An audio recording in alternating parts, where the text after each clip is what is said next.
বৈষম্যমুক্ত পার্বত্য অঞ্চল হিসাবে গড়ে তোলার ব্যাপারে আমি প্রতিশ্রুতিবদ্ধ।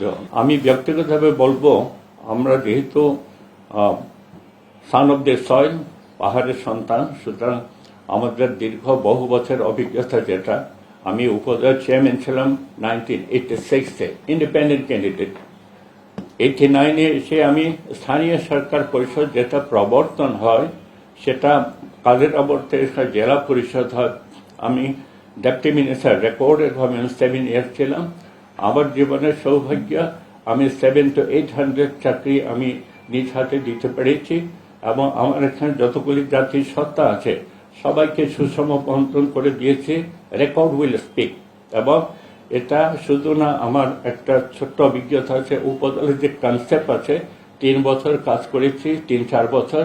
তারপরে সেখানে অল দি উপজেলার সেট আপ ডিপার্টমেন্ট ছিল, প্রত্যেক মাসে আমাদের মিটিং হয়। ঠিক তদ্রুপ জেলাতেও যে সমস্ত ডিপার্টমেন্ট আছে সবার সাথে 7টি বছর কাজ করার আমার একটা এক্সপেরিয়েন্স আমাকে আজকের এই অবস্থানে এসে আমি মনে করি সেটা এটা আমার সম্পদ এবং সেটা আমার পুঁজি। সুতরাং আমি কনক্লুশনে এটাই বলবো, মাননীয় আমাদের প্রধানমন্ত্রী যে সমস্ত ভীষণ কাজ করছেন, এবং স্পেশালি সারা বাংলাদেশ তো বটেই, হিল ট্যাক্সের ব্যাপারে ওনার যে সদিচ্ছা আছে, সদিচ্ছা যে সমস্ত সেক্টরে কাজ করার যে উনি চিন্তা চেতনা, ধ্যান ধারণা, যে দর্শনটা আছে, আমি একজন কর্মী হিসাবে, একজন দায়িত্বপ্রাপ্ত হিসাবে আমি সেটা ছোট্ট অংশ হিসাবে আমি থাকতে চাই।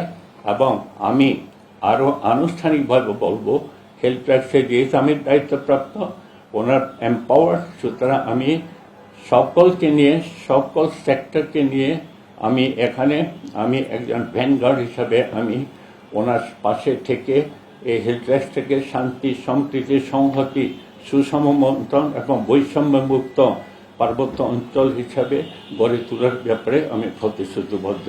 ধন্যবাদ। আমি তো মোটেই এসেছি, আমাকে কাজ করতে দেন, টাইম উইল স্পিক। এখন আমাকে তো কাজ করতে হবে, তো আমি তো মোটেই শুরু করতে আজকে সরি আমি মোটেই শুরু করেছি।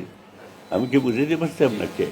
কাজ করি, এটা তো আমি তো একটু আগে বলেছি আপনার একক কারোর কিছু করার নেই। সম্মিলিত প্রচেষ্টার মাধ্যমে রাষ্ট্রীয় পেরিফেরি সামনে রেখে আমরা যাই কিছু করি with due respect to the এবং এই লাল সবুজের পতাকাকে সামনে রেখে আমাদেরকে কমিটেড হয়ে কাজ করতে হবে। আমি সেটাই বুঝি, এর বাইরে আপাতত আমার কোনো কিছু বলার নেই। চ্যালেঞ্জ বলতে একটু আগে যেটা বললাম, ব্যক্তিগত চ্যালেঞ্জ কিন্তু কিছু না, সার্বজনীন টিম ওয়ার্ক, সেটাই হচ্ছে চ্যালেঞ্জ মোকাবেলা করার উত্তম এবং শ্রেয় পন্থা।